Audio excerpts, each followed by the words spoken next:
Good morning to everyone joining us from the North America, be this Canada or from the US. Good afternoon to those joining us from the UK and across Europe. Welcome to this afternoon's keynote speech and discussion around elevating character alongside competence. I'm Maurice Evelyn-Buffon. I'm the CEO of Armstrong Wolf. This is the fifth webinar session today, fifth of 20 over the next 3 days with our annual Conduct and Culture Summit. 220 is titled Purpose Over Profit. I am delighted to have Professor Mary Crossan with us today. I've known Mary for a number of years now, and also for the principal COOs whose organizations and individually have supported Armstrong Wolf and my company over the years. So this is a particular privilege for myself today to be chairing and moderating this session. Well, first of all, we're going to start with some roundtable introductions before handing over to Mary. So Mary, if we could start with you. Hi, welcome everybody. Mary Crossan. I'm a professor of strategic leadership at the Ivey Business School. Thank you, Mary. Susie. Hi, good morning, good afternoon. I'm Susie White. I'm the Chief Operating Officer for Markets and Security Services at HSBC. Thank you, Susie. Max. Good morning and afternoon, everyone. Max, I'm the Global CEO for UBS in the Markets Division, been with UBS for 14 years. Thank you, Max. Loretta. Thanks, Matt. Thanks, Maurice. Loretta Marcosia, I'm the Chief Operating Officer for Global Banking and Markets for Scotiabank, and I've been with Scotiabank for the last 6 years. Thank you very much. Just for those listening, so this afternoon we'll be listening for about 25-30 minutes to Mary. We'll then actually be throwing open Mary's presentation to the panelists for a conversation and dissection. We'll then be following in by the how, and then hopefully at the end we'll be able to take questions. Mary, delighted to have you. I'll pass the baton to you. The stage is yours. Thanks, Maurice, and good to be here with this panel of people that will have a really good discussion. Maurice asked if I could kick things off with a little bit of background. Some of you do know the work around character. For those that don't, we just need a little bit of setting of the table as to what character is and how it operates. So I'm going to go through that relatively quickly. The idea here, though, is that there are some core insights that we want to cover off, that character matters.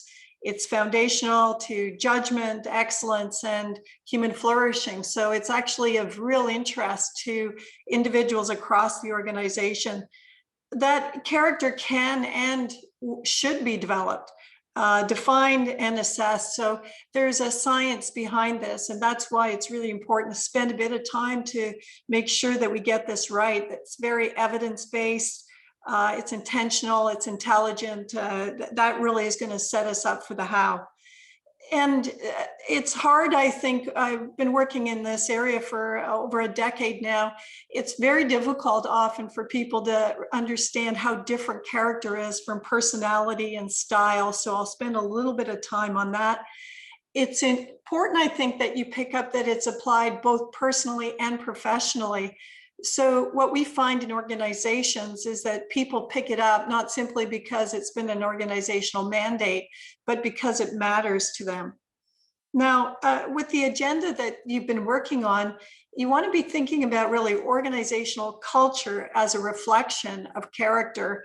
And then conduct itself is fundamentally influenced by character. And I think that's been one of these kind of vexing problems in organizations. To the conversation about purpose. Well, really, purpose is both inspired and sustained through character. My observation is that organizations have really underestimated the strength of character needed to support aspirations. The background for this really came in 2008 when we put leadership on trial, spoke with leaders around the world. And it was at that point in time that many people spoke about the character mattered, but there was confusion as to what it was, whether it could be developed. And we've spent the last decade really working at how can we get the science, the tools, and the techniques to be able to elevate character alongside competence. if you think about the relationship between character and competence, you'd want to be thinking about character like the roots of a tree system. And again, my observation is that the tree system, for most of us, that root system is pretty shallow. And if we could understand how to develop character, you strengthen that root system, and then it ends up around the, think about the trunk of the tree, like the culture of the organization as a reflection of the character of the individuals in the organization. You create a more robust culture. And that also influences all competencies in the organization. My area of specialty is in strategy. And when I look at strategy, it's pretty clear that the failures of strategy are more likely failures of competence than they are, of character than they are of competence. And then if you look at the science behind this, we often think about character around three key bundles: creating awareness, which is what we're doing today; development. Think about that like an exercise science program, like how do you develop the muscles of character? And then that gold circle, how do you embed it in your organizational practices? And then those outcomes, Fred Keel has written the book Return on Character, for those of you who want to take a look at some of the measurement side of things. But you can see around the individual, team, organization, and stakeholder side of things that there's so many aspects of which you would expect that the development of character will drive all of your key performance indicators. Now, when we talk about leader character, one thing I like to specify is that we're talking about the disposition to lead, not necessarily position. You certainly need character if you've got the position to lead, but this means that everybody in your organization, really, you'd be thinking about that disposition to lead, great judgment that you bring throughout the organization, people bringing the best of themselves to the work they do. Now, character is habit. We're going to get into a fair bit here about what character is, and it on one hand, it can seem really complicated. On the other hand, it's a habit. And you're always becoming something. You can become more courageous or less courageous, somebody with more humility or less humility. You're always developing a habit. And our issue around this is how can we be more intentional and thoughtful about what that habit is that we're developing? So here's the model of character. And this, we're really standing on the shoulders of giants, Aristotle, Plato, and then modern day psychologists, and Martin Seligman, Christoph Peterson. 2006, they wrote an 800-page research book called Character, Strengths, and Virtues. And we've done a lot of work since that time to create, through an engaged scholarship approach, a framework of character that works in practice. So I think for all of you really interested, judgment, or what Aristotle called practical wisdom, is in the middle of this. And that is the sense that we can't imagine every scenario out there or every case study about what makes for great decision-making. So we have to really rely on quality of judgment and decision-making of individuals in the organization. There are behaviors associated with judgment itself. But what is interesting about character is that judgment relies on the constellation of the dimensions of character around it. So all of these aspects, humanity and collaboration and humility. And here is the tricky part. Aristotle reminded us that any of these potential virtues operates like a vice when not supported by the other dimensions.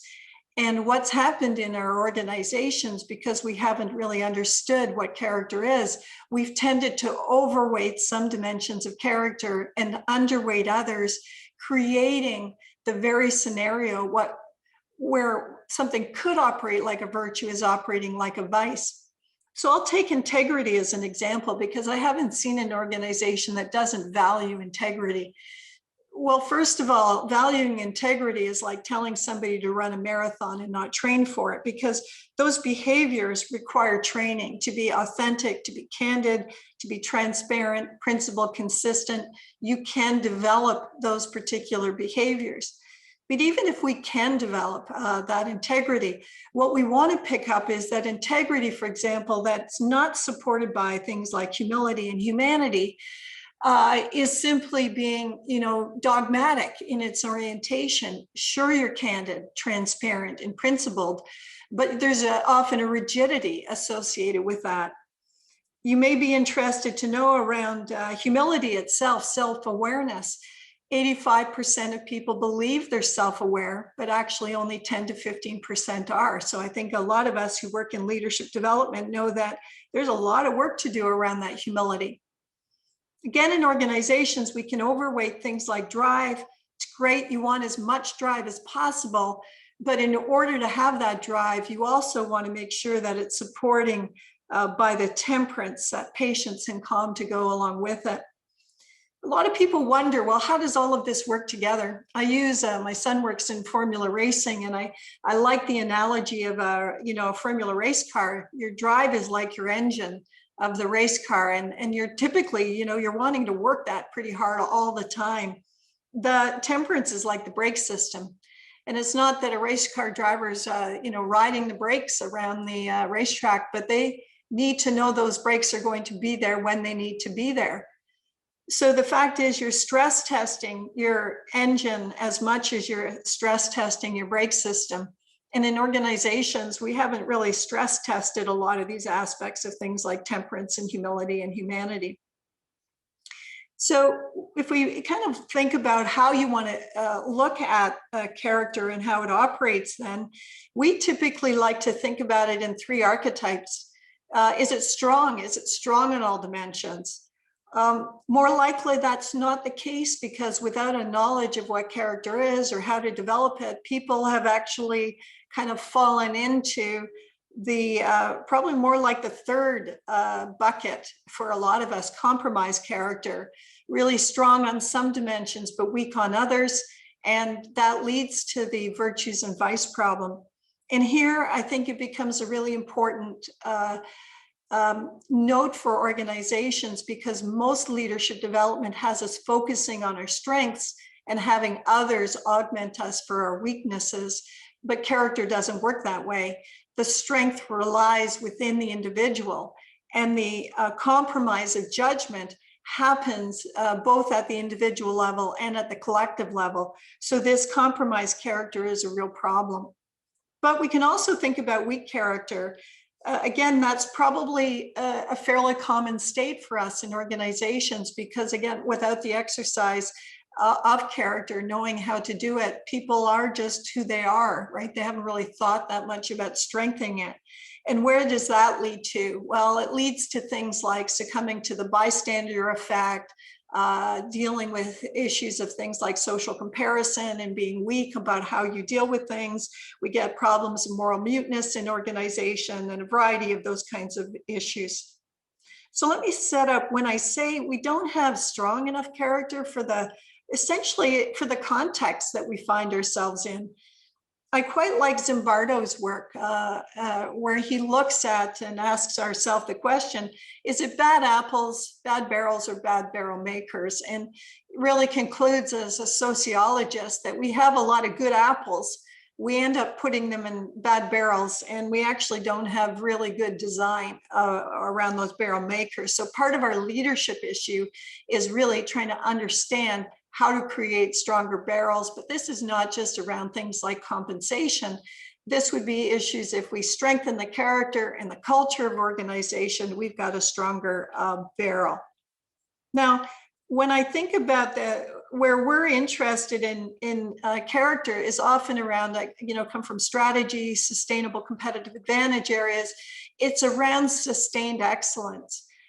So it's that right-hand curve, side of the curve, but equally, regulators, folks in risk management, they're concerned with the left-hand side of the curve.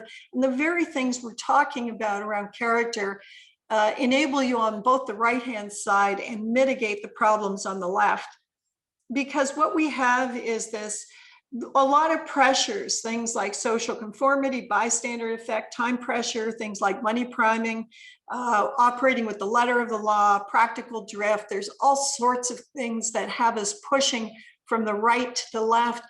One thing I often say in organizations is that we often think we're all idiosyncratic, but we forget the fact that most of the big pressures we face are just pressures of the context of society that we live in. Things like bystander effect, social conformity, they can get amplified in an organization by our practices, but the reality is those pressures exist in and outside organizations. Now, when we think about values and ethics, all they do is define the norm. This is this problem of, training for the marathon. You've got to be able to exercise something like integrity in order to get that value. And then you have this problem on the left-hand side, is that we've often inadvertently overweighted in our values some areas and not others. Now, I tell organizations, I don't worry so much about what the values and the competencies are, because if I go back to this tree diagram, it's that if you have that strength of character, regardless of the values that you have in the organization, or even the way you define competencies, you're going to have that underpinning root system that's going to be essential to be able to bring all of these facets to life. So what we think about then is character is going to be this offset to have us, push back on all of those kind of big forces that come at us. I often think about this as like your context is like a heavyweight boxer, coming into the ring, and then we're like featherweight against it. We just don't have that strength of character, need to exercise it in order to handle that context. So now let me get to the application of character in organizations. So think about this purple box. It's what we're doing today, thinking about what character is, why it matters. Typically in organizations, we're working at the senior leadership level. We're cascading that awareness to organizations and then working on getting stakeholder engagement around it. So today would be like a starting point. Then you're thinking about, well, how do you embed it in your HR practices? So we've got organizations like Canada Revenue Agency, 40,000 person organization in Canada, now selects on the basis of character as well as competence. And we've written an article about that in Organizational Dynamics. So you're going to be thinking about, well, how do we elevate character alongside competence in our HR practices? Now, this big green area is all of your learning and development. Again, you'd be thinking you've got leadership development that's already going on. So what we're doing is always inserting an aspect around what character is. There's mentoring and coaching. There are all sorts of webinars around this. There's a self-assessment and a 360 assessment around character.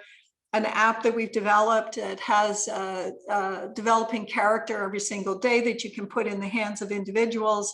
Train the trainer program. So with organizations that we work with, they're trying to skill up and bring that subject matter expertise right into their organization. And I just finished a session with 20 senior leaders in their organization that now are going to bring that right back through their organization. We've created a question of character podcast to deepen all sorts of aspects around character. Of course, lots of articles.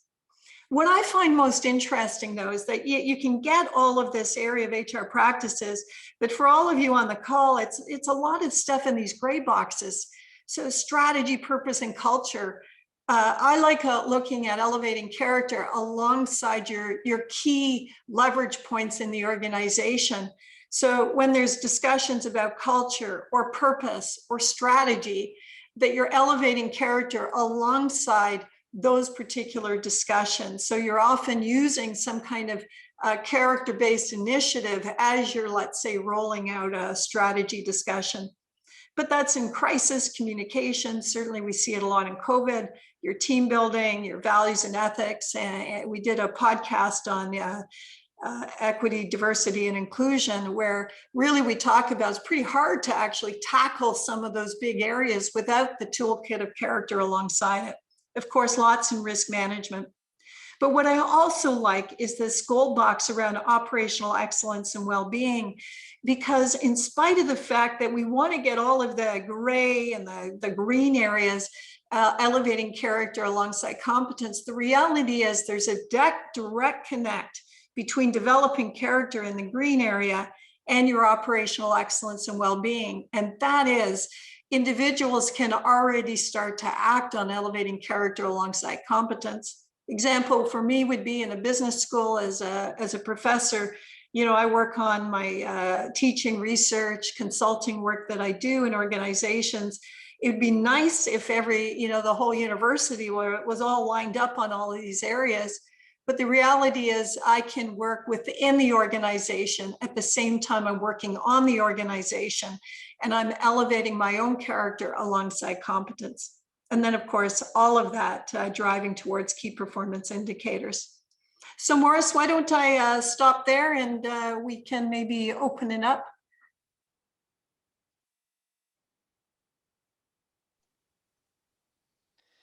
Thank you very much, Mary. That's terrifically interesting, and actually, having actually heard you talk for 3 or 4 occasions, actually, I remember the time that you presented to the CEO community hosted by Citibank in New York, seemed a long time ago, 2 years ago, and actually how that's even further evolved in context to your thought leadership. I'm particularly interested then, actually, we're bringing back in the panelists now to join us now. In relation to start to investigate their own thoughts around your concept of leader character.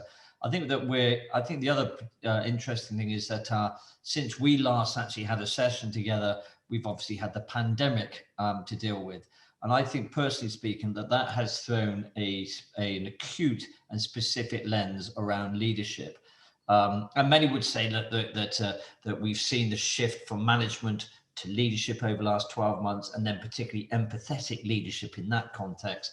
And it is drawn upon the character of an organization and leadership in relation to dealing with the pandemic in many different ways.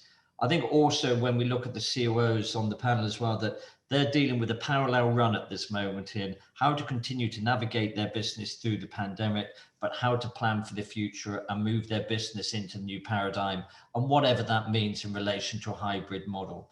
So in context to what Mary has said and leader character, if I then come to the panelists, and Susie, if I could bring you in first of all in relation to your thoughts on the supposition and the framework of what Mary has just outlined. Sure, yeah, absolutely. And thanks, Mary. It's always good to hear from you. So look, when we think about sort of purpose and value, we think about our cultural and conduct journey, and we think about D&I, and a lot of those things underpinning them is character. And I think one of the things that Mary highlights so well is that judgment piece in the middle of the wheel. And I think even without thinking about being character driven, one of the things that we're often thinking about and being led by in our sort of cultural journey is that sort of how do we ensure that the outcomes that we drive are as important as the way that we drive them. So the results that we get are as important as the way we get those results. So that inherent competency in our delivery is actually paramount to the way in which we behave. And I think judgment has a really big element to play in that. So we don't operate in a completely black and white world. And while we can do a huge amount with conduct and culture, and we have very dedicated exco level forums that address this, we're not going to be able to policy and procedure everything that we do. There's this element of training our leaders and our people on how to operate in the grey, how to make difficult decisions by using sound judgment. And I think that to me is a big part of the character journey that we're on, how we create the right execution of our purpose and values, how we create the right cultural environment by ensuring that we are supporting people in those judgment calls. And I think we've evolved our training from being very much the you must not, you can, you cannot, into the when you're faced with certain situations and you're not quite sure what to do, what steps do you take and how do you take those steps? And if you do end up doing something that may not have been the best course of action,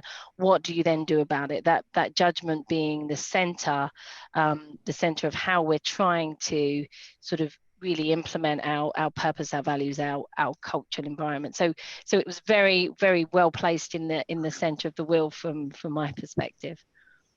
Susie, can I ask you then, if we look at the, as Mo said, the science of character and development of character, when you've applied leadership training, or indeed apply leadership training, is this specifically an angle that you've looked at as a firm, or indeed in relation to market security services that you're the COO, or is it a byproduct of the other training and something that you've become increasingly conscious of? Say you've used the term judgment a number of occasions. So I'd say we haven't today been, led by character. While it's been something that's been very much, in our mind, we have been led by culture, by values, by purpose. And what we found is that some of the things that have underpinned that work play very nicely into the character guidance and the character angle that we hear from Mary and from other things. So, I can't point to a character-led training, but what I can point to is valuing the things that underpin the character, valuing the fact that, applying good judgment, being courageous, having good integrity, and a lot of the points that Mary has brought out have been key to the way in which we've exercised and evolved our training. And we have moved from a model where we were historically a bit more, this is the policy, this is what you must do, to that evolution of, having the trainer, the scenario based, the leadership around, not everything is prescriptive, and how do you act in that more difficult space. And we think that leads to a better sort of conduct and culture environment where we are training people on how to make the right decisions and behave in the right way, rather than telling them what those decisions should be and how they should behave. Thank you, Susie. Max, if I can then come to you then, from picking up from what Susie said and how that they've applied the lessons learned, or the supposition that may have said around certain component parts, but not actually specifically looked at character-led training per se. What's your view in relation to the component parts of character in relation to developing a leadership ethos where you get the commercial benefits post that? I think maybe a few years ago, this conversation was probably more confined to risk management, and probably that's the genesis why, Mary, to the point that you made earlier, why the elevation of character was a necessity, right? Your bad apple point versus judgment calls being made, every day with a multiplier, so to speak. I do look at this in a very different way now, personally, because ultimately we live in a world where there is more of everything. Everything is faster. There is more complexity everywhere, notwithstanding the fact that there are obviously a lot more solution being offered to you, right? And I think in that complexity, the way that you exercise good judgment calls every day, everywhere, I think becomes essential. I think it's a necessity, not only from a risk management point of view, but also from an excellence and a sustainable performance point of view. And I do think that this framework, it kind of offers a lot of good thoughts in terms of how to maybe explain and articulate the value of character-based competencies and traits into ultimately all we do every day. I think most banks have distilled this into principles, into behaviors, whether it's integrity or collaboration or challenge. I think different banks have embedded this with different phraseology, if you like. But I think this is quite a nice way of, if you like, creating minimum common denominators across a set of competencies which have to be elevated in the context not only, I think, risk management as we said in the past, but also how do we thrive and succeed in a world where you have more of everything, you have less time that you used to have, and where you have to decentralize the decision-making process into a hybrid environment where you expect frontline employees more and more to make the right decisions in the context of the strategy. And I think that I think this is a necessity for us to thrive and succeed in the future. Thank you, Max. Before coming to you, Loretta, just coming back to Mary, that both Susie and Max have talked around judgment. And one of the points that you made in relation to the spectrum of character, that any single component part in isolation can be equally a negative to a positive. Is there, from your view in relation to, is there a natural drift towards seeing judgment as being the center of character, or what would you say the siblings of judgment are to make judgment more informed and a strong component part of character? Well, certainly what we're finding, and it picks up maybe on what Susie and Max talked about, organizations have long histories, right? Things like values, purpose, principles. And yet, you know, I'm 35 years working with organizations. I've just seen those things disappoint. Like they're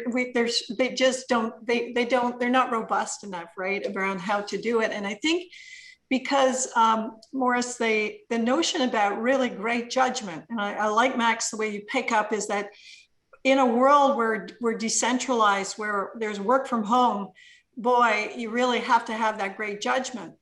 What we're finding is that some of the really weak areas actually are things like humility, surprisingly enough, is that I think people in the past have assumed humility in its vice state, you know, that you're going to be a pushover, you know, that you're not going to be a person who could speak up for yourself. But if you look at those behaviors, being a person who's self-aware, as I talked about that problem of self-awareness right at the get-go, person who's curious, a continuous learner, vulnerable. Many people on the call will know Carol Dweck's work on fixed versus growth mindset. So that's become a real mainstay in organizations around, if we've got those fixed mindsets, we're not going to, you know, what's our judgment going to be, right? We're really not going to be able to change, grow, or develop. When you think about the growth mindset, that ability to handle change, to handle, you know, adaptability, have resilience, which is a big part of courage, you're going to need that much more robust area of humility. We also find, I think, with the ED&I agenda, humanity really weak. So we're using, again, Susie, I think you used this language, we can't policy in our procedure our way out of it. Even with ED&I, like we're trying to do some things. I find people talk about, well, you know, I just have to be politically correct. And it's like their humanity really just hasn't kind of gone to that humanity and humility deep enough for us to actually crack the nut on the ED&I agenda.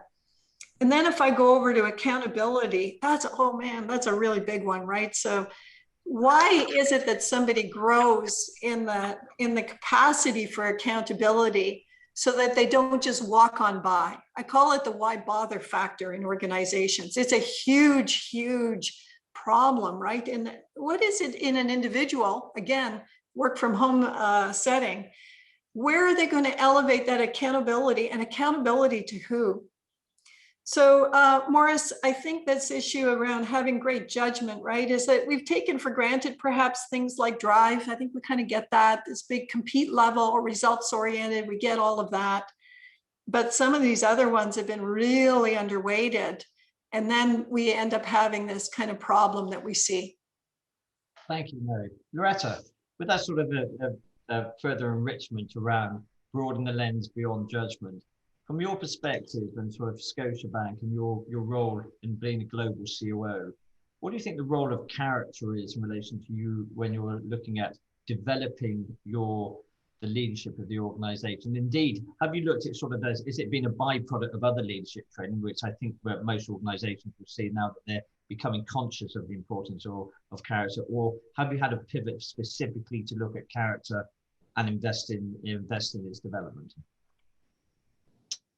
Well, you know, building on what both Max and Mary have said, I think within our organization, it certainly has been part of, you know, when I think of our HR policies and practices, the character development is strongly embedded in that, with 360 reviews and attributes that we attribute to being a good leader encompasses quite a few of these. What really resonates with me, which I don't think we've gotten right yet, which I think is super important, is the balance component of it. The fact that, yes, we're driving towards good judgment, but you kind of need all the other components. to play a part in that decision making in order for it to be a balanced outcome. When I think about what we do in financial services for our clients, it's all about trust. And how we gain trust from a client, how we gain trust from our shareholders, has everything to do with the strength of the character and conduct, and how we bring ourselves to bear in front of those clients, in front of our stakeholders, internally in front of our employees.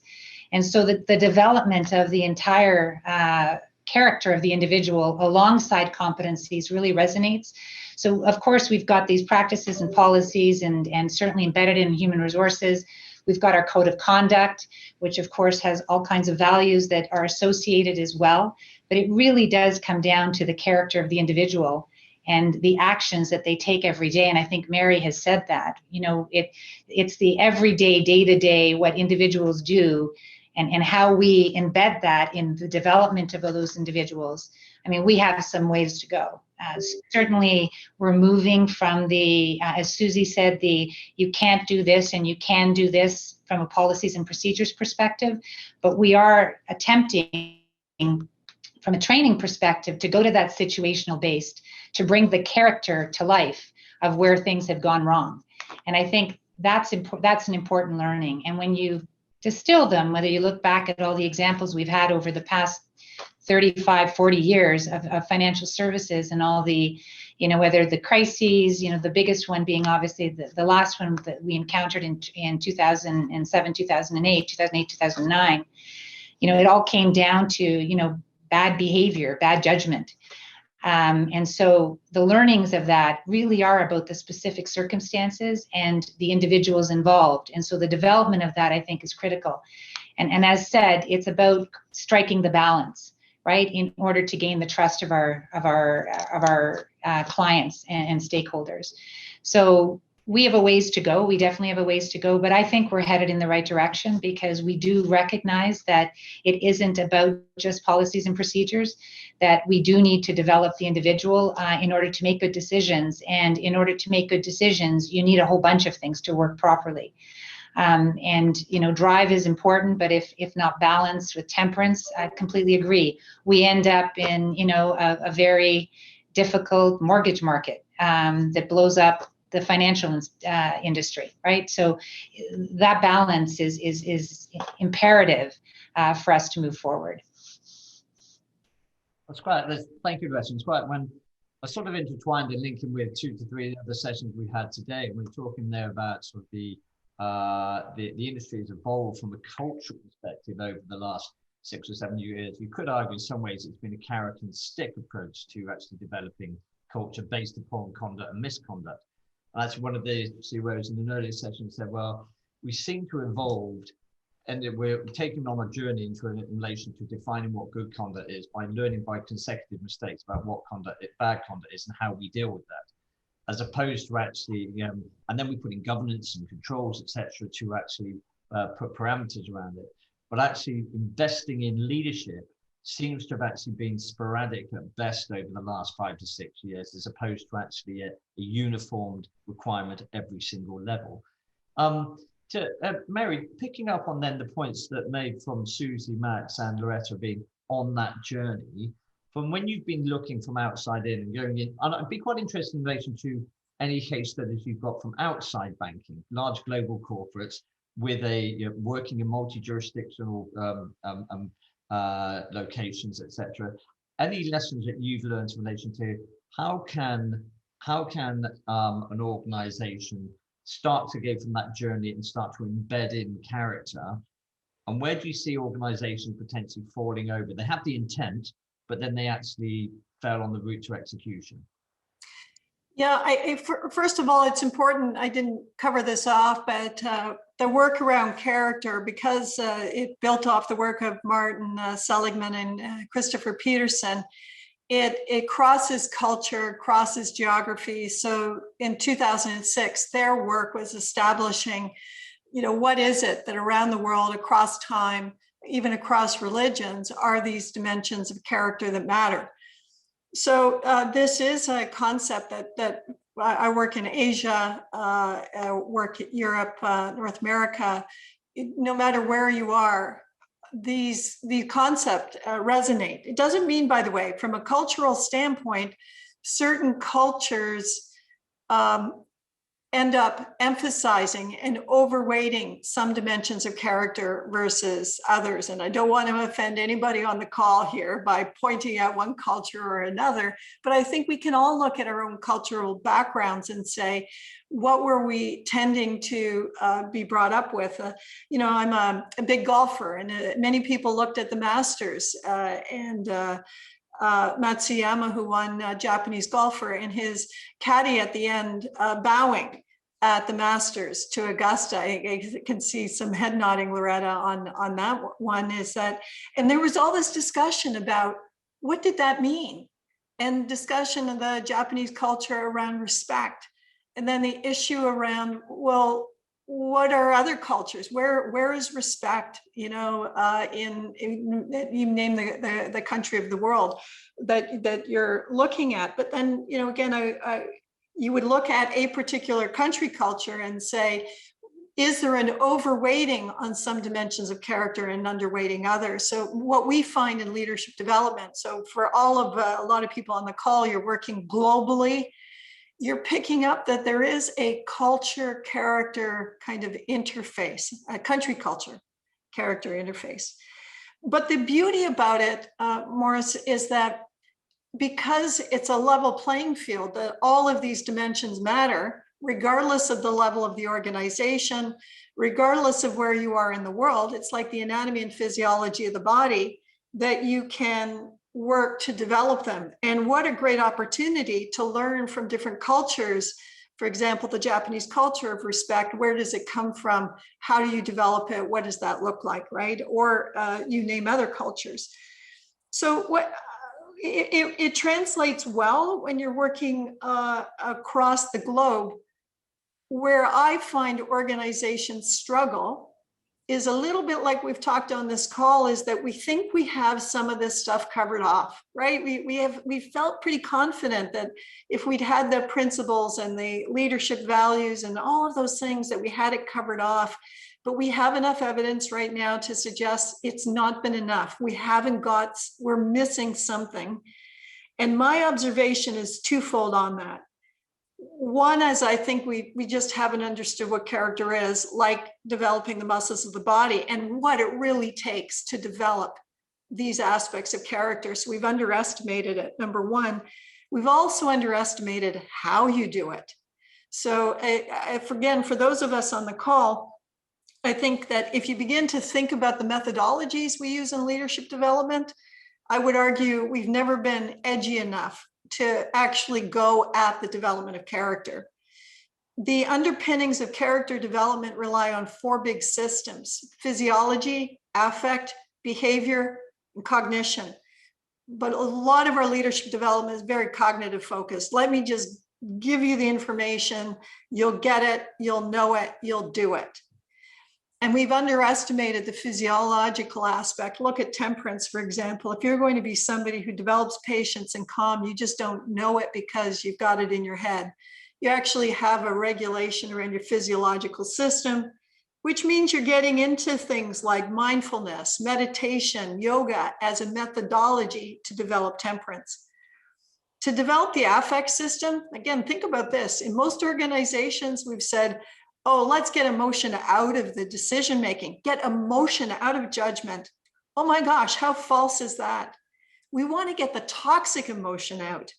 But even if you go to things like purpose, it is absolutely something that has positive affect associated with it. Things like hope and optimism and a sense of possibility. So we have to train that affect system. And what is it we're going to be able to use to do that? So Morris, I'll give you a quick example. We would use a music-based workshop, which works really well globally, because we know the science of music actually bypasses the cognitive function, works on affect and physiology.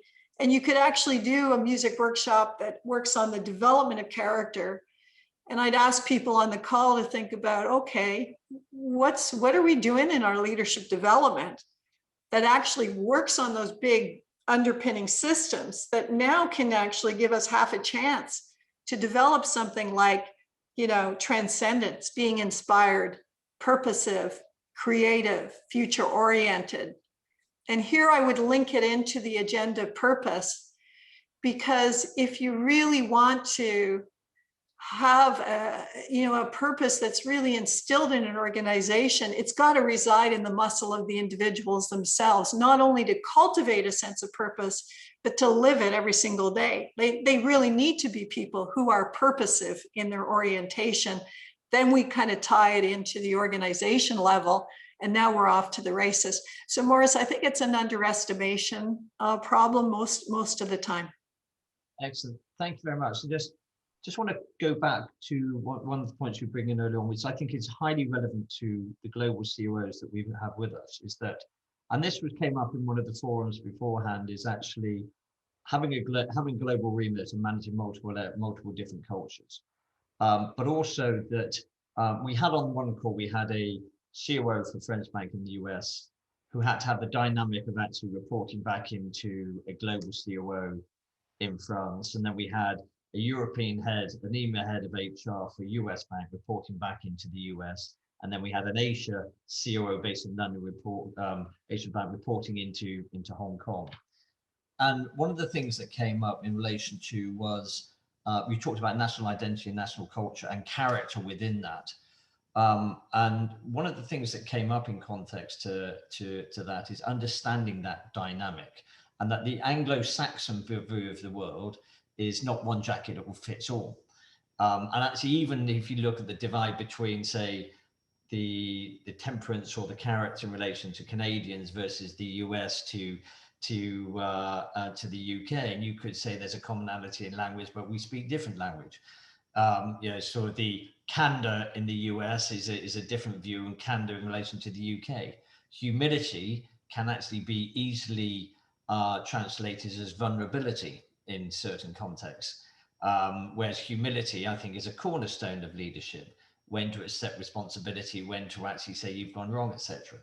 So Susie, I'm going to come to you on this, because particularly with HSBC, the footprint that you have globally and the different individuals that you'd have reporting into you, having to contextualize character and leadership into a multifaceted organization globally like that. What's your view in relation to the challenges that you have trying to overlay a principle of character into an organization which is truly global? Sure. My observations would be less about the sort of geographical borders, but more about the individuals. And I said I've spent the last 14 years being based in the US, doing various roles, including the beginning of this one, and then I'm now in the UK. And what I find is, even within that one country, the different cultural people that I'm interacting with and leading are already there within that same border. We have so many people from so many different countries. So I find it less about the pure just physical location, but more about the sort of culture of individuals and individual desks. The equity derivatives business is different to the FX business. My operations team is different to my trading team, my tech team, etc. But I do think that having, as a leader, having an awareness of the different styles of people, of particular businesses, of the different motivational kind of factors for them, and the different drives is super important. And one size doesn't fit all. And you mentioned it with principles. We can drive sort of principles and values. We can drive strategy, but the way that we execute that has to be different depending on the individual desk. And I think there's an element here of sort of trust and empowerment in the next level of leadership, right? The CRO teams that I have, the ExCos that we have, need to understand their individuals, need to understand their outcomes, so that we can apply different leadership methods to under the same principles and standards. But we've got to be open, not only across geographies but across individual teams and people.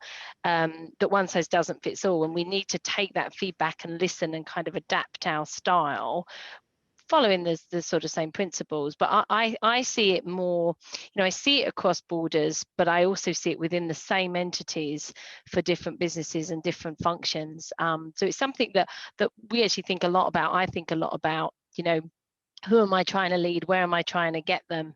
What's the right sort of incentive and purpose and behavior that I need to envisage, that I need my people to envisage on what's going to make people as responsive as they can be. Thank you, Susie. Max, can I ask you on that point, working for a Swiss bank, headquarters obviously in Switzerland, but you're the global COO based in London. Do you find the challenges in relation to being a global COO in that context of managing national identities and cultural nuances? Is that something you're conscious of, or is it, as Susie said, it's more about the individual as opposed to actually having an appreciation of the region or country? I'm not sure exactly I guess Swiss versus American versus Asian banks. I do think that most leadership position have had a trial over the last 10 years, right? Including the CEOs, right? And in that trial, you have to go down to the roots as to, the purpose of your job, how you manage multidisciplinary skills and teams, whether they're within the border or outside of the border.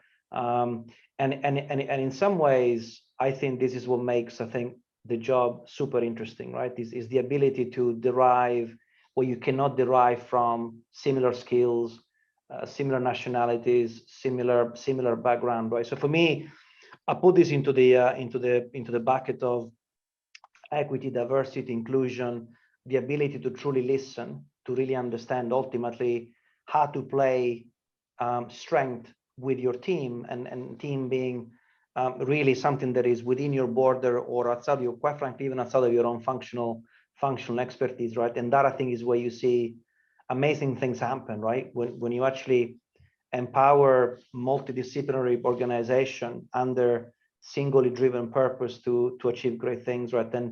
And to me, this is quite frankly, I used the word trial earlier. I think we all of us are put under significant test in the past, and I do believe that given where the world is going now with more of everything, I do think that the ability to extract engagement from individual, less silos from teams, more trust in the organization, up and downs, left to right, I think all of those things are necessity to win. And I think I like your slide, Mary, where you put the roots, right?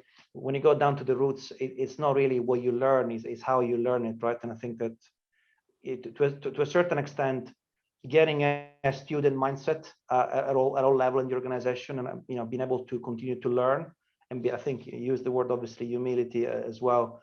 I think all of those things are fundamental, but it is really hard.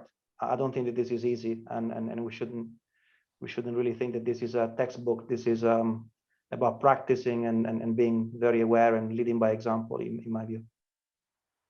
Yes, it's very hard. It's added to the list of other very hard tasks that the global CEOs have to deal with, Max. So, but a very important one. Loretta, can I come to you now in relation to taking the current conversation in a slightly different direction? That we've been talking about character and the view of character and constituent parts of it. I really want to now talk about sort of the differentiation between character and competency in relation to actually how you assess that and actually how you bifurcate that or not. And I think for myself, from the years that I've done in the past on executive search, where you actually had technical competencies and behavioral competencies. And I would say overridingly, when it came down to it, the decision was made more on the technical competencies and the ability of that individual to come in, get up and get running, as opposed to the behavioral competencies. Pound for pound, if they were going to hire someone, they go, well, actually, okay, we need this person who's done the job. They understand the position. We're going to get them up and running, as opposed to a real deep-rooted sense of looking at behavior and character. And I think that's one of the challenges that you have in relation to, is it a nice to have, or actually how can we get a return on this investment as we're taking the organization on a journey of trying to have a character-based culture, for example. And I'm just wondering, from your view then, Loretta, if you could talk around your views of competency versus character, and how you get that balance right. I think it's a great question. And I think, using your example of hiring someone, I think we've all hired people that were extremely competent, but actually didn't make it in the organization because they didn't fit. And when it comes down to fit, it does come down to characteristics and culture and the individual and their ability to adapt to the culture, or the characteristics that define your culture. And I think you can't have one without the other. I don't know that I've ever really thought about it, Mary, and being part of this panel has really got me thinking about making it more prevalent. I think, having started my career in human resources many, many years ago, and then moved on to the business management side and COO roles, I tend to do my job from an HR type perspective. Everybody brings their background with them as to how they tackle the job. Mine tends to have a real people element to it. And I think you can't have one without the other. In other words, I do think you need the characteristics or the character development to go along with the competencies, because eventually one will topple over the other. I live in a neighborhood in Toronto that has 100-year-old oak trees. And one Saturday afternoon, the tree across the street it had to be, I couldn't put my arms around it. In fact, two of us couldn't put our arms around it, literally just toppled over. And it was because the root system was gone. And so back to Mary's analogy of the tree and its roots, if you overdevelop the top part, which is the competencies, without having the appropriate nourishment to the roots, the tree will topple over. And so will the organization, as far as its ability to meet its performance goals, whether it's from a conduct perspective, you're not meeting it, whether it's from a revenue and a results, you're not meeting it. If you don't have the two working at the same time and developed at the same time, I think you end up with a suboptimal outcome.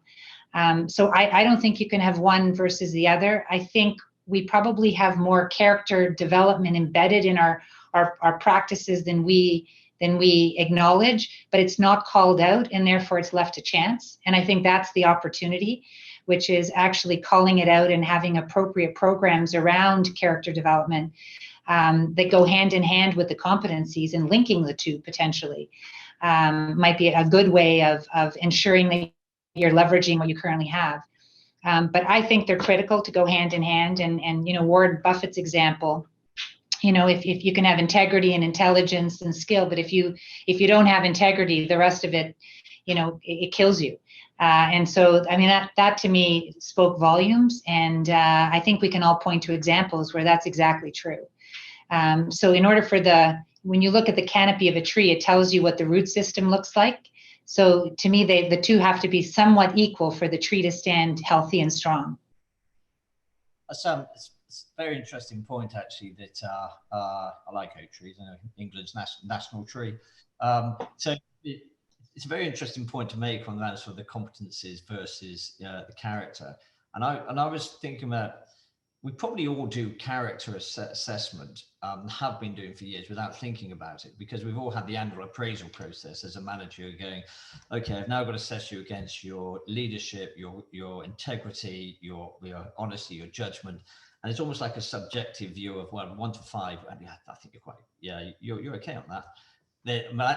But then when you tilt it, say, well, we're doing it anyway, and there's a science to it, but therefore you have to train the leadership and all management in relation to, if you're going to assess someone against it, then you need to understand what judgment actually means. And how can you quantify, or how can you give examples of good judgments in the year? Or actually, the other thing is that if people make bad judgment calls, it's actually, what do they look for? They look for their leader to say, okay, so I've made a mistake. Are you going to throw me to the wolves, or are you going to actually help me get to the A game next time?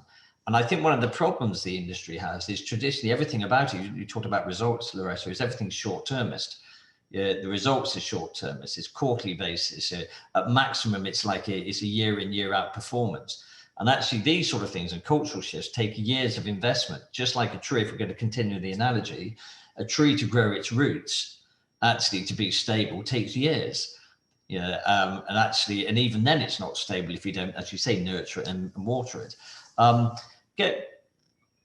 Mary, can we just talk then about your view of this watershed, this bridge between competency and character? Sure. And Loretta, I looked at you and you got that question. I thought, oh, poor you, because that's a really hard question, right? And a couple of things I would say, and you were so much of what you said was right on, right? And the idea which we also want to think about is you strengthen the root system, you actually enable the competence. So when I'm teaching strategy at the executive MBA level, if I can work on their character at the same time as I'm working on competence, those two working together, they're actually going to be better in their strategic competence, right? If they elevate their character alongside it. So we want to, and Maurice, that actually gets to the notion that we should expect pretty immediate results around some of these things, because since we haven't understood the science of it, we've had this overweighting problem. And there's a lot of leaders out there that actually didn't realize that they've got some dysfunction, right? That they actually didn't see themselves as rigid and dogmatic as they are. We've treated them as style issues, and then we didn't know what to do with that. But when a leader then is faced with, a 360 assessment around character that says, oh, shoot, I've got to be able to elevate some issues around temperance or humility or humanity around this to support my integrity and drive, and we can invest in those pieces, we can get some really immediate results. Like, I have seen transformation in executives in a fairly quick space of time around that, if they're willing, right, to take that on. The piece I think we want to pick up around the difference with competence is that competence differs by job, by position. We think about it in its complementarity. We've got financial or marketing or operations. And so those, Susie, were those differences that we think about, right, with respect to these organizations and how different, subunits have different competencies. They're largely cognitive behavioral based. So back to those big systems. We're not thinking about affect so much, right? When I'm thinking about learning my finance or strategy, I'm not thinking about physiology. I'm not thinking about these non-traditional measures about how I develop competencies. We often think about competencies in terms of what people do or how they do it. So we have all these scenarios around judgment and these kinds of things. But when it comes to character, you're interested in who somebody is and how they've become that person. And the most telling thing is we talk about a character-based conversation as opposed to an interview. And Maurice, you're right on that. You don't just have a character-based conversation without somebody who's actually working on character as the interviewer. And then you begin to understand, well, I'm seeing a lot of drive and courage in this person. How can I understand these other aspects that I may not be able to see, and who they are and how they've developed into that person? So we want to actually understand that tree system. Last thing I would say is there's this piece for me about why would we leave in the background something as critical as strength of character. When I look at competitive advantage, I would put my last dollar on betting on strengthening the character of individuals in the organization to drive high performance and to reduce risk. It's like there's no question about that piece. And I go, well, why wouldn't I put that in the foreground? I'd put it in the foreground of my selection. I'd put it in the foreground of how I think about succession management and think about who we're moving in the organization. And a little maybe just a point, I know I said it was my last point, but I wanted to pick up on that notion of results. I worry around what I call a ticking time bomb effect in organizations, is that there's a lot of issues around results that actually don't become exposed in terms of their toxicity for a period of time. And it could be toxicity in a team where you eventually lose the best performers in the team because they don't want to work for that person anymore, right? People quit their bosses. They don't so much quit their organizations. We saw with Enron, Wells Fargo, Volkswagen, you name what it is.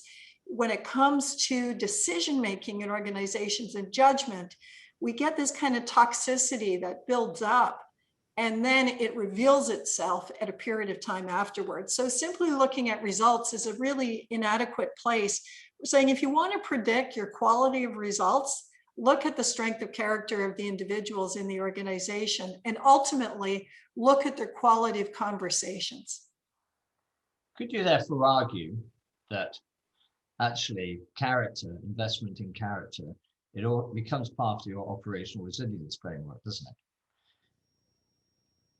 So actually and if you look at the breadth, the open-ended interpretation of operational resilience by the UK regulators, you could easily see that actually not just because a component part of it, but actually becomes a bedrock or one of the foundation stones.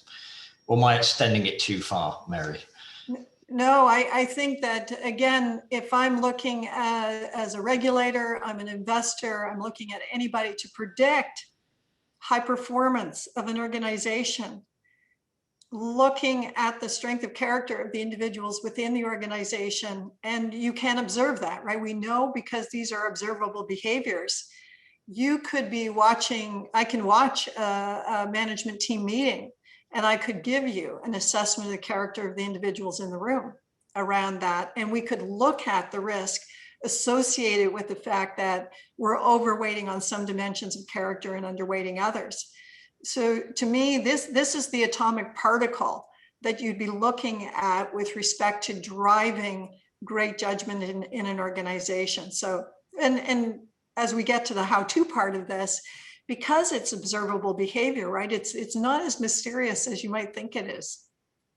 That's it. Yeah. So we're going to come on to that now. Actually, I'm just thinking about one. So it's interesting when you say, a lot of people say, oh, we've observed so-and-so's character.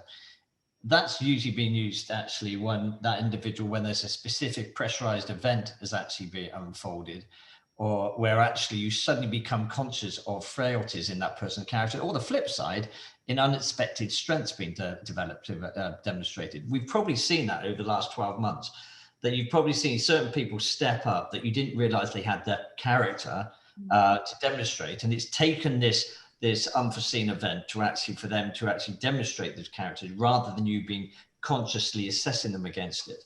And actually, if you look at that in the military, you actually allow for development of character at all levels from the point you join the military, but also they extend it into, they have battlefield promotions, those that demonstrate character on and above the expectation of their position get promoted in operations. And I just think it's an interesting view that people are already conscious of character, but they need almost like the blip, or they need this scenario or this situation to become really observant about character. So I'm just going to actually, before we go on to the how, I've just got one question coming in. This is from Sapna Dattani, the former COO for global COO at DWS, and actually spent many years before that on the CIB side of Deutsche Bank, so has a view of both buy and sell side. The question is, have any organizations tried to build in these non-cognitive character traits into reviews or performance management? Yeah, e.g. in banking, yes, we now check to see if people are aligned to values and beliefs at a general level, but it can be done at a lower bar, almost like a tick box exercise. I suppose what we were talking about, the appraisal process. Mary, have you seen the science of character now being taken into the assessment and also the development and appraisal of individuals? For sure, Maurice. Probably one of the earliest organizations, General Dynamics, they were looking at succession management, right? And they were growing, and they needed to be able to look at strength of character as well as competence. So they continue to assess those. They have meetings about how they're going to develop leaders to be able to promote them and move them forward. And when we go back to, as a leader within an organization, if I'm developing people, I know, Loretta, you were talking about this a bit earlier, is that so much of this is about development of character as well as competence. I know with my colleagues at Ivy, when I'm mentoring others, it is hardly ever about competence. It is often about how they develop courage and accountability and transcendence and drive.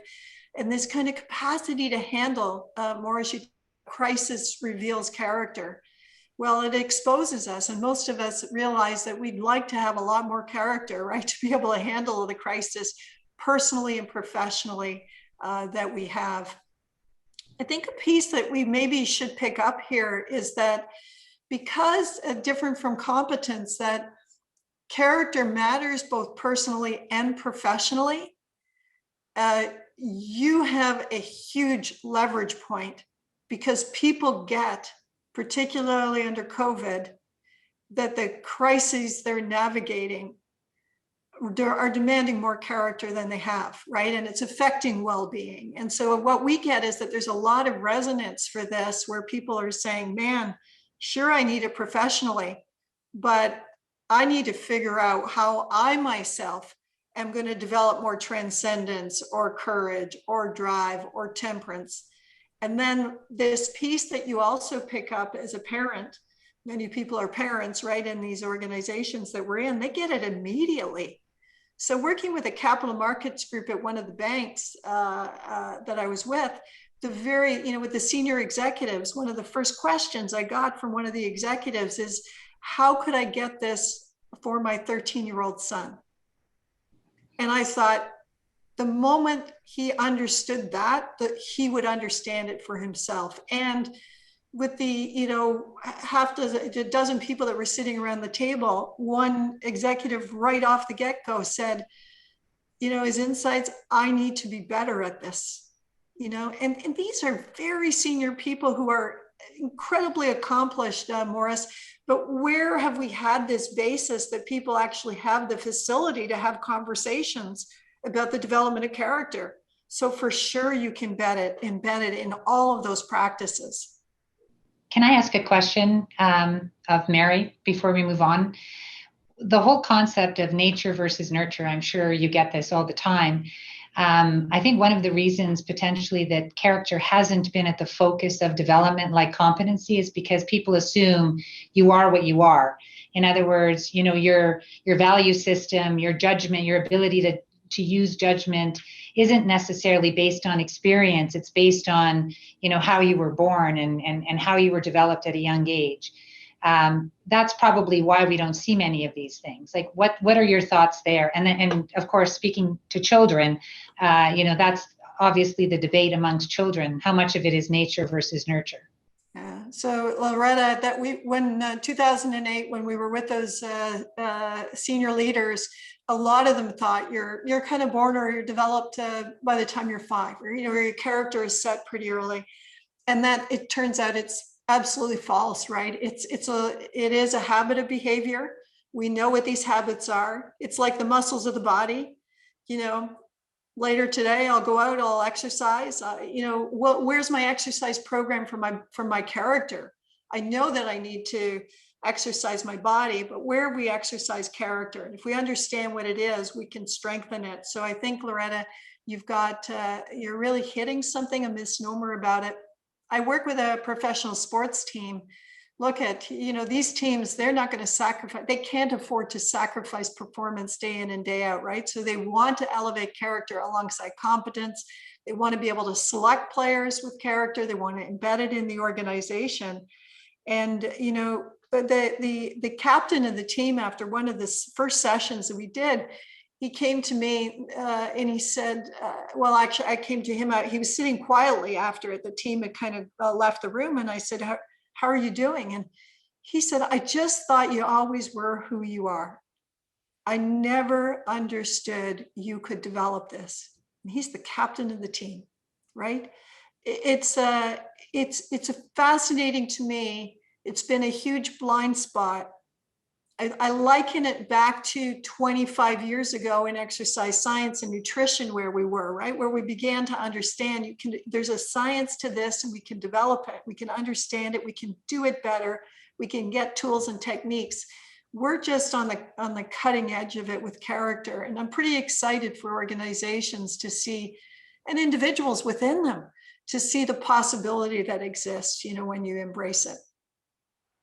I think I can I absolutely believe that it's not a divinely gifted at birth in relation to that you are a leader or not a leader. And in fact, if I look at my personal case, I think the Royal Military Academy, Sandhurst and West Point and all, they're living proof. They are institutions that actually develop leaders. I can say that, elevated position, if I'm in some form of leadership position, it's because I was developed, I was given the opportunity, and I was given the focus, I was given the privilege to go to the Royal Military Academy Sandhurst. I wasn't born a leader. I think certainly my parents gave me an influence in relation to what was good and bad about life. And I think it was absolute proof that you create leadership, but you also need patience, you need investment, and you need belief. So that's what my view is on that. I completely agree that there's a lot that can be learned for sure. So we've got 16 minutes left, and I know one of the key challenges that the COO community have is they're sitting there going, "This is great, really like it. Wish I had time and resources to do it." And actually, they're going, "So, but how do we do it? How get me to the point of how?" I'm just Mary, if we could call on you just to give us a bit of framework in relation to your experience of your seeing how organizations have gone through the how, and if we have a chance to actually throw it back to the panel for a couple of questions, that would be great. Sure. Let me just share a couple of slides. And by the way, we have a program with our Canadian military called Leadership Under Fire, which is about the development of character. And Maurice, what you'll also be very interested with military is that they're finding they've embedded some virtues and vice problems into, because they have a lot of good stuff around character, but there's some tweaks so there's been really interesting working with the military. So, I talk about those gray boxes, right? That you really want to be thinking about, well, how would I, if I'm going to do an exercise around purpose, how would I bring character alongside it, which is what we do all the time. But here's the way I think about how-to. First of all, it's really a scalable notion. So think about what we've just done here. You can easily do this, particularly with some of our big platforms at scale. How do you send out the message or help people understand what character is? What we typically do then is put it back on the individual. Begin with yourself. So, you guys are all looking at, well, what can I do at the organization level at scale?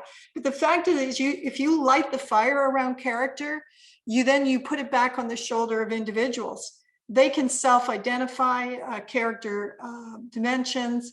One of the banks that we worked with, people ended up buying the book, Developing Leader Character, and they began running workshops themselves on the 11 dimensions of character. The leaders within the bank said, okay, it's your day.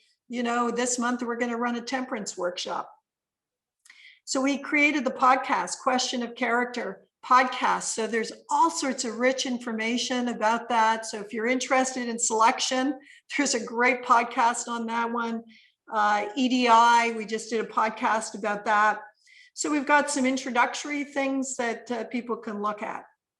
So we've got self and 360 assessment. So a number of organizations have just made those kinds of things available for their employees to say, all right, you get on the journey, lots of resources there.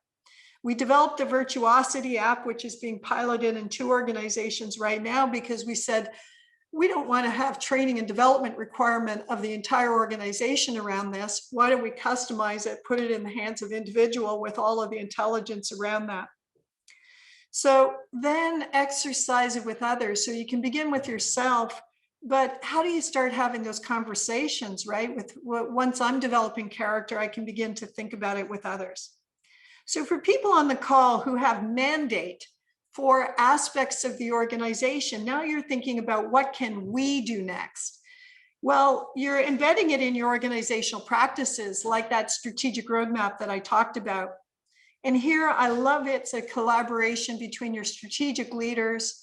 So whoever holds mandate over things like ED&I, well, they're going to want to work with people in operations about, well, why does that matter? Because I want to get the job done. And I've got HR practitioners that are going to be supporting. So that triumvirate becomes really important. What we find really interesting around the character development work is that there's really broad uptake in organizations. So on the operations side, they really love it. And then they're looking back at the strategic leaders and the HR practitioners to say, okay, can you start to align, selection on character? Can you start to align embedding it? So collaboration there, focusing on your key operational issues. And then lots of things, it's very easy. I said, these consultations, workshops, all sorts of things that we do. I would say for any of you on the call that's getting really serious about it, this idea of train the trainer back here is a big one. That sort of skilling up of people within the organization so that they can run with an agenda of character and have people giving then their advice about how you embed it in your HR practices. That's a really big area. So I'll pause there and see what that questions that you have, Morris. Max, can I come to you, Max? You're in the position of global CRO. You'll have responsibility, maybe accountability for executing a program like this. What do you see the challenges in relation to if you look at some of the undoubtedly challenges you've had in the past where you've been given a global firm-wide program and a firm-wide target to change? What do you see as the challenges here if you were going to adopt this character, the science of character, and try to change the organization? Maybe I should answer as to what I see the opportunities are more than the challenge. Look, I think this is probably one of the proverbial, it starts with you, but it does not end with yourself. Type of scenario, right? Which probably is at the core of leadership anyway. And there are probably many moments that matter in our day-to-day, whether it's how we hire, how we exit, how we coach, how we develop, whether we fully stop and appreciate what those moments that matter are every day. I think there is probably something to be said about that in a fast-paced environment, and again, an environment where there is, of course, digital congestion every day on a variety of topics, right? So to me, I think this is about notwithstanding the result pressure. I think that point was made earlier, but like at the end of the day, I don't think you can take a growth mindset and therefore appreciate the power of character until you take a very long-term view of the business, right? And whilst that is, it is difficult vis-a-vis the more short-term result pressure the financial institution actually have, for me, this is all about being aware as a leader first.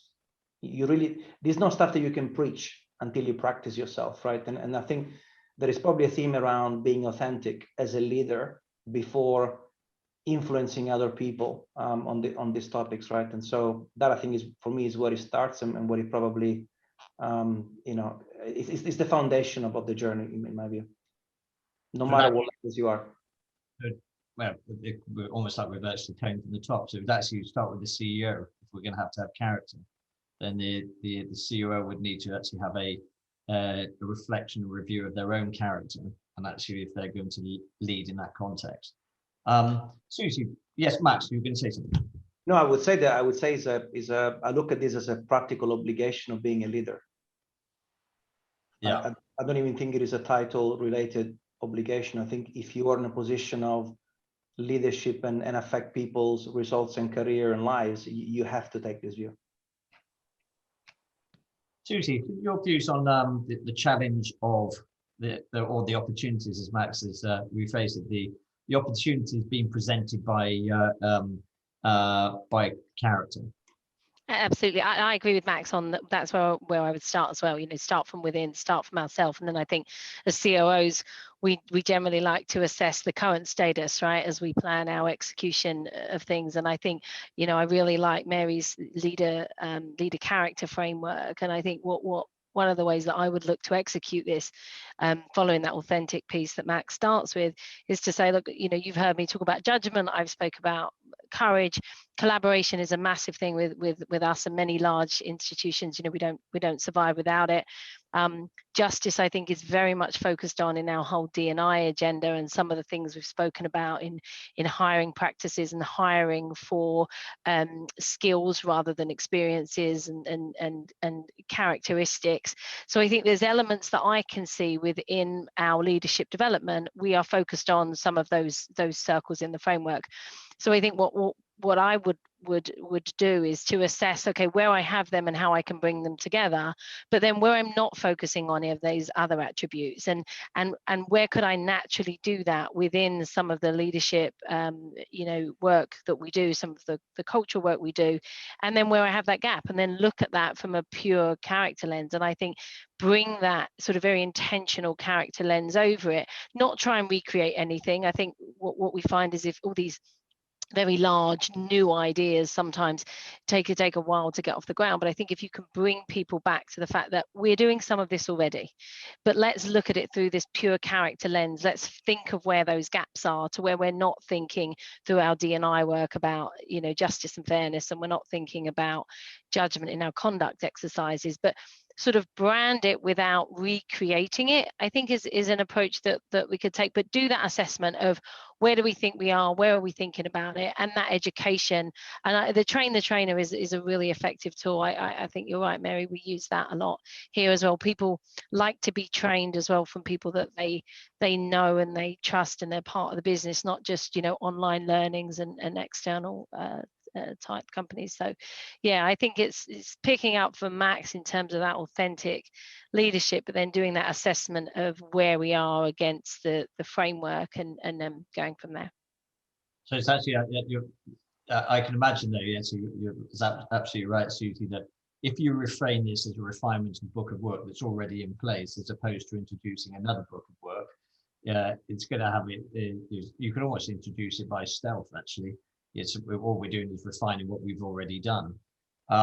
Loretta, what are your views in relation to the challenges of, or the opportunities in relation to being presented by implementing character? Yeah, I think both Max and Susie said it well, right? I think it starts at the top. I think having it reverberated in the middle, because I think everybody experiences how we all are well-intentioned, and certainly displaying what we believe, being at the near closer to the top. It's making sure it gets to the middle and below. I think that's a big challenge that we have. I think we have a challenge with that with many things, that you introduce things and you push them down, but sometimes they get lost. I don't think it's a big stretch, to Susie's point, to take what we've already done, and instead of focusing on 2 or 3, focusing on more than 2 or 3, at least for the 2 or 3 that we're focusing on, or 5 or 6, make sure we have the counterbalance ones included in that, so that it's much more of a balanced approach. I think the challenge, if we're going to talk about a challenge, is measurement, right? I mean, most financial institutions are looking for KRIs and KPIs in order to make sure that it's happening. It's setting those KRIs and KPIs alongside of these character competencies. It does come down to a judgment call. When someone perceives you to be behaving a certain way or not behaving a certain way. So I think that's a challenge we'd have to figure out in order to be able to assess properly and impartially that people are actually developing along that path. But I don't think it's a big stretch to take what we're doing and expand it to include more of these things. And that's certainly where I'd start. And the train the trainer, I'm a big believer of train the trainer, and I think it does start with us. We start with ourselves and making sure that we're professing and managing to what we believe to be the right characteristics, and then hopefully our team sees that and carries on. I actually think the COO and the broader COO and business management community are very well placed, because of the arteries and the veins of the business run through your office, to actually be maybe a starting point in relation to the messaging in relation to character. So if you think about from Max global COO for markets, but fixed income has a global COO and a regional COO, equities does, and equity derivatives, operations has a COO, finance has a business manager. This is like nervous system of the COO and the business managers is actually, you could also make it sort of the character DNA of an organization. I'm obviously going to bang the drum on behalf of the COO community, we're slightly biased, but that's just as a view. Mary, we've got 117 seconds for your pearls and close the session. Very quickly, I would say, Loretta, to your point, because character is observable behavior, the gold standard, right, is having that measurable, observable behavior, you're actually on better and stronger ground than in competence because of the fact that the competence piece differs so much by level of the organization and all these kinds of things, right? You just can't get the scale you can get on the character front. So you get this leverage. And the last point I want to raise is the leverage you get, I'll return to it, because it matters to people personally. So if you think about the development of character, you introduce it in the organization, but because of the fact that it matters in their life more broadly, that's why they're going to exercise it, not simply because I'm going to be a better leader in an organization. As one member told me, he said, I'm going to be a better father, a better spouse. I'm going to be a better person if I develop character. And he knew he was going to be a better leader, but it mattered as much to him outside of the organization. So you go, wow, where do you ever get that motivation in leadership development, right? So I think you've got this ability to kind of develop it, not just in the organization, but people will extend it outside the organization. Thank you very much all for your contributions. Mary, thank you specifically for yours. I'm just going to close on one point, Mary. You mentioned the Canadian Army. Actually, and your thought leadership today is wonderfully appreciated. Although the Canadians have actually been at the forefront of this for a lot longer than many actually realize. As if you read a book by Pierre Barton, the famous Canadian historian, called Vimy, Birth of a Nation, it was the Canadians that invented the present premise and framework for military leadership, which was empowerment. They turned the pyramid of leadership on its head, and they empowered the most junior soldier, and then they taught them on decision-making process, which ultimately the premise of the British Army, the American Army, the French, etc., is all based upon the Canadian Army's foresight in the First World War. So actually, maybe it's just in the DNA, Mary. Maybe we've just inherited it. Maybe actually it was divine right on your perspective. Thank you very much indeed for your contributions. Fantastic conversation. It's been a privilege to actually to moderate it, and I hope the audience has enjoyed it too. Thank you. Bye bye. Thank you. Thank you. Thank you. Thank you.